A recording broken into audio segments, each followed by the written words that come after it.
Thank you. Thank you very much, Samantha, Stephanie, Chris, all the marshals, all the student speakers. Thanks for the gags and the jokes. And you know, when I got invited to do this, it was humbling in some ways. And they asked Bill Gates to be the commencement speaker.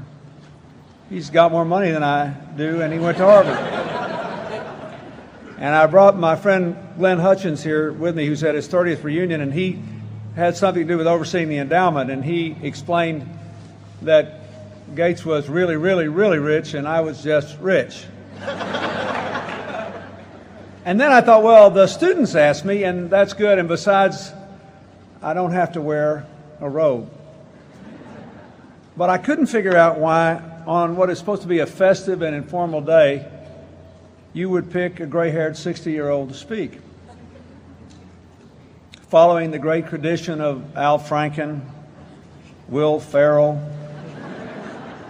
Borat or Ali G or whoever he was that day, Conan O'Brien, that Family Guy person, you know. What a tradition. So I did like Talladega Nights, however. Then I thought, you know, then I was reading all I could find out about the class, and I thought, well, they don't want to have any fun today. They already had fun. They had this class-wide Risk tournament around exam time. And I understood when I heard the followership speech, I understood why you had that. Now you can all run for president. You played Risk. It's an 8-year Risk tournament. Then I thought, well, maybe it's because you're about to name Drew Faust your next president, and I think women should run everything now.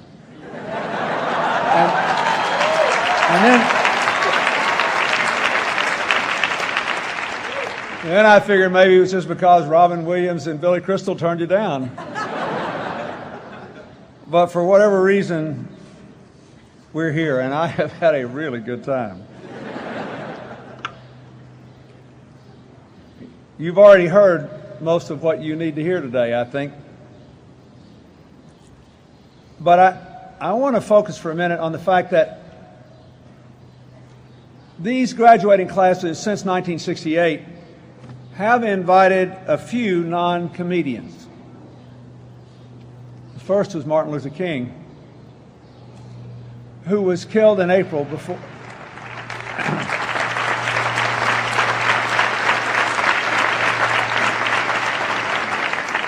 I remember that very well because it was my senior year at Georgetown. He was killed in April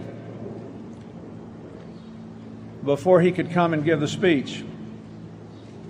And Coretta came and gave the speech for him here. And you've had Mother Teresa and you've had Bono. What do they all have in common? They are symbols of our common humanity and a rebuke even to humorous cynicism. Martin Luther King basically said he lived the way he did because we were all caught in what he called an inescapable web of mutuality. Nelson Mandela, the world's greatest living example of that, I believe, comes from a tribe in South Africa, the Xhosa, who call it Ubuntu. In English, I am because you are. That led Mother Teresa from Albania to spend her life with the poorest people on earth in Calcutta.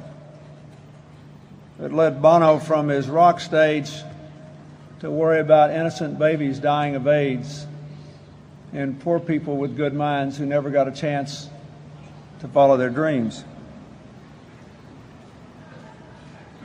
This is a really fascinating time to be a college senior. I was looking at all of you wishing I could start over again and thinking, I'd let you be president if you'd let me be 21. I'd take a chance on making it all over again if I could do it again. But I mean, just think what an exciting time it is. All this explosion of knowledge. Just in the last couple of weeks before I came here, I read that thanks to the sequencing of the human genome, the ongoing research has identified 2 markers which seem to be high predictors of diabetes, which, as you heard, is a very important thing to me because it's now predicted that 1 in 3 children born in the United States in this decade will develop diabetes. We run the risk that we could be raising the first generation of kids to live shorter lives than their parents. Not because we're hungry, but because we don't eat the right things and we don't exercise.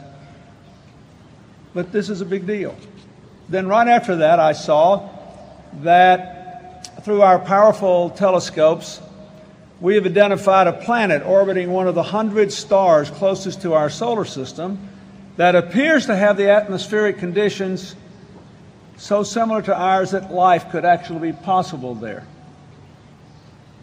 Alas, even though it's close to us in terms of the great universe, it's still 20 million light years away, unreachable in the lifetime of any young person. So unless there's a budding astrophysicist in the class that wants to get married in a hurry and then commit 3 generations and take another couple with him, we'll have to wait for them to come to us. It's an exciting time. It's also exciting because of all the diversity. If you look around this audience, I was thinking, I wonder how different this crowd would have looked if someone like me had been giving this speech 30 years ago. And how much more interesting it is for all of us. It's frustrating time because for all the opportunity, there's a lot of inequality, there's a lot of insecurity, and there's a lot of instability and unsustainability. Half the world's people still live on less than $2 a day. 1 billion on less than $1 a day. 1 billion people go to bed hungry tonight. 1 billion people won't get a clean glass of water today or any day in their lives. 1 in 4 of all the people who die this year will die from AIDS, TB, malaria, and infections related to dirty water. Nobody in America dies of any of that except people whose AIDS medicine doesn't work anymore or people who decline to follow the prescribed regime. In the United States, in the last decade, we have had 6 years of economic growth, an all-time high in the stock market, a 40-year high in corporate profits. Workers are doing better every year with productivity, but median wages are stagnant. And there's actually been, in all this so-called recovery, a 4% increase in the percentage of people working full-time falling below the poverty line, and a 4% increase in the percentage of people working who, with their families, have lost their health insurance. It's an unequal time. It's an uncertain, insecure time because we're all vulnerable to terror, to weapons of mass destruction, to global pandemics like avian influenza. We all make fun of the modern media and culture all the time, but I thought it was interesting. In my little house in Chappaqua, where I stay home alone, rooting for the candidate, I watched the evening news in the last few months, and it's interesting. Somehow clawing its way through the stories of the latest crime endeavor in our neighborhood and whether Britney Spears' hair has grown out or not. I have learned that there were chickens in Romania, India, and Indonesia identified with avian influenza, and that every chicken within 3 square miles, those unfortunate ones, was eradicated. On the evening news, competing with Britney Spears in crime. Why? That's a good thing because of the shared insecurity we feel. You all saw it this week in all the stories about the terrorist attack being thwarted in Kennedy Airport.